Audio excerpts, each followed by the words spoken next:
Auditory pathway. The fibers of auditory pathway pass through cochlear division of vestibulocochlear nerve. એટલે કે આપણા auditory પાથવેના જે fibres છે એ વેસ્ટિબ્યુલોકોક્લિયર નર્વથી pass થાય છે, જેને ઓડિટરી નર્વ બી કહેવાય છે, એટલે કે સાંભળવાની નર્વ. હવે major part of the auditory pathway lies in, એટલે આપણો મેજર પાર્ટ જે છે ઓડિટરી પાથવેનો એ ક્યાં રહેલો છે? તો કે મેડ્યુલા ઓબ્લેન્ગેટા, મિડ બ્રેન અને થેલેમિક રિજિયન.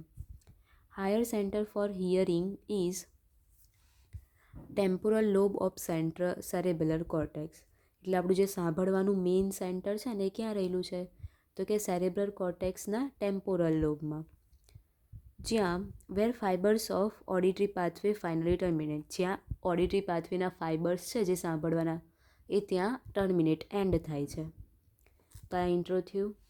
હવે એનું જે પાથવે છે એ, તો પાથવે હોય તો એમાં શું આવશે? રિસેપ્ટર્સ, એટલે કે લઈ જવાવાળા રિસેપ્ટર્સ. પછી એમના second order neuron, first order neuron, second order neuron અને થર્ડ ઓર્ડર ન્યુરોન, એમ 3 ઓર્ડર ન્યુરોન હશે અને પહેલાં રિસેપ્ટર.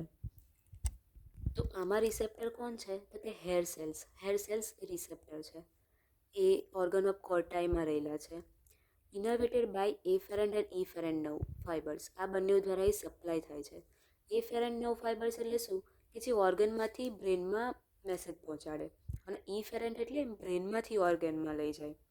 તો અહીંયા જે એફેરન્ટ નર્વ ફાઇબર છે ને, જે ઓર્ગનમાંથી બ્રેનમાં લાવશે એ ઓડિટરી નર્વ બનશે, ઓડિટરી નર્વ બનાવશે એફેરન્ટવાળા, કારણ કે એ ઓર્ગનમાંથી બ્રેનમાં લઈ જાય છે એટલા માટે.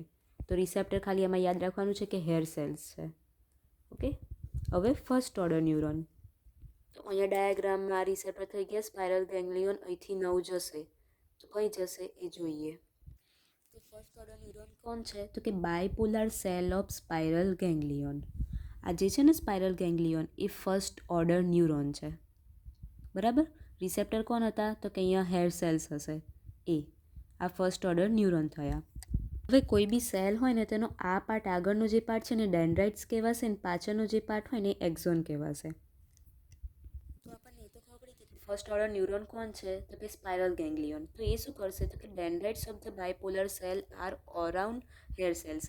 અહીંયા હેર સેલ્સ હતા, તો એની આગળ આમ કોષ રહેલો હશે, જે પેલો સેલ છે ને આમ રહેલો હશે, તો ડેન્ડ્રાઇટ્સ આમ આવશે, તો એ હેર સેલ્સની અરાઉન્ડ હશે. અને અહીંયા એક્ઝોન આવશે, તો એક્ઝોન અહીંયા કનેક્ટ હશે.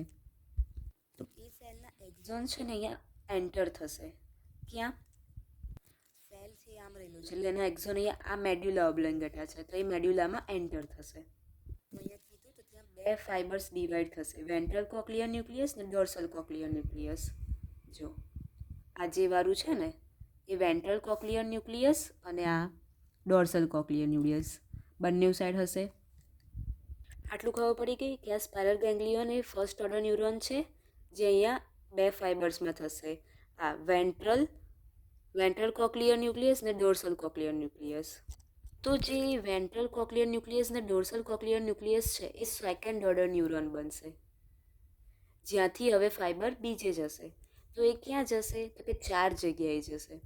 તો પહેલાં શું થશે? તો કે fibre cross the mid line, run to the opposite side from trapezoid body. Fibers from trapezoid body go to the superior olivary nucleus. કે આજે અહીંયા આવી ગયા કોણ? પેલા જે વેન્ટ્રલ કોક્લિયર ન્યુક્લિયસ અને ડોર્સલ ન્યુક્લિયસના નર્વ્સ. તો એ હવે અહીંયાથી એક ક્યાં જશે? તો કે આ મિડલાઇન ક્રોસ કરશે અને આ સુપિરિયર ઓલિવરીમાં જશે. અહીં ટ્રેપેઝોઇડ બોડી હશે એને બી ક્રોસ કરીને ઓપોઝિટ સાઇડના સુપિરિયર ઓલિવરી ન્યુક્લિયસમાં જશે. એક નવ ત્યાં ગતું રહ્યું, બીજો જ ફાઇબર એમાં જ જશે સુપિરિયર ઓલિવરી ન્યુક્લિયસ, પણ સેમ સાઈડના. આ સેમ સાઈડ થયું, આ ઓપોઝિટ સાઈડના થયું, આ મિડ લાઇન છે. તો બે ફાઇબર થઈ ગયા. હવે રહ્યો ત્રીજો અને ચોથો, તો એ ક્યાં જશે? તો ફાઇબર્સ રન ઇન લેટરલ લેમ્નિસ્કસ અને ત્યાંથી જશે એના ન્યુક્લિયસમાં. તો આ એના બે ફાઇબર તો થઈ ગયા કે સુપિરિયર ઓલિવરી ન્યુક્લિયસના એક વાળું ઓપોઝિટમાં ને એક સેમ સાઈડમાં. હવે ત્રીજું જશે આ લેટરલ લેમ્નિસ્કસ છે એને ક્રોસ કરીને એના ન્યુક્લિયસમાં અહીંયા ઓપોઝિટ સાઈડના. બરાબર. અને ચોથું બી સેમ જ લેટરલ લેમ્નિસ્કસને ક્રોસ કરીને એના ન્યુક્લિયસમાં, બટ સેમ સાઈડના. હવે આ ખબર પડી ગઈ કે આ અહીંયા પહોંચી ગયા કોણ? Second order ન્યુરોનવાળા.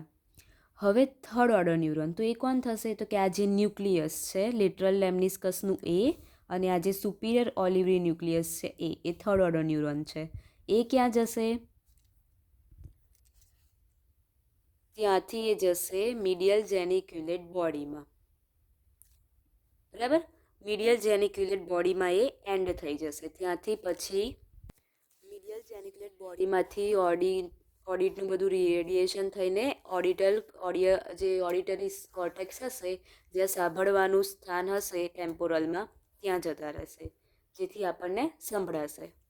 તો આ આખો ઓડિટરી પાથવે થયો. શું? તો પહેલાં રિસેપ્ટર હેલ સેલ્સ છે, જે પેલું જે ફર્સ્ટ ઓર્ડર ન્યુરોન છે એમાં જશે. ફર્સ્ટ ઓર્ડર ન્યુરોન કોણ છે? સ્પાઇરલ ગેંગ્લિયોન. એ કઈ જશે? તો કે વેન્ટ્રલ કોક્લિયર ન્યુક્લિયસ અને ડોર્સલ કોક્લિયર ન્યુક્લિયસમાં. હવે એ બંને સેકન્ડ ઓર્ડર ન્યુરોન બનશે, અને ત્યાંથી ક્યાં જશે? તો કે superior olivary nucleus opposite side અને સેમ સાઇડ, અને nucleus of the lateral lemniscus same side અને ઓપોઝિટ સાઇડ. હવે એ બનશે થર્ડ ઓર્ડર ન્યુરોન. ત્યાંથી એ લોકો જશે મીડિયલ જેનિક્યુલેટ બોડીમાં, અને ત્યાંથી આપણા કાન સુધી. તો આ આખો પાથવે થયો.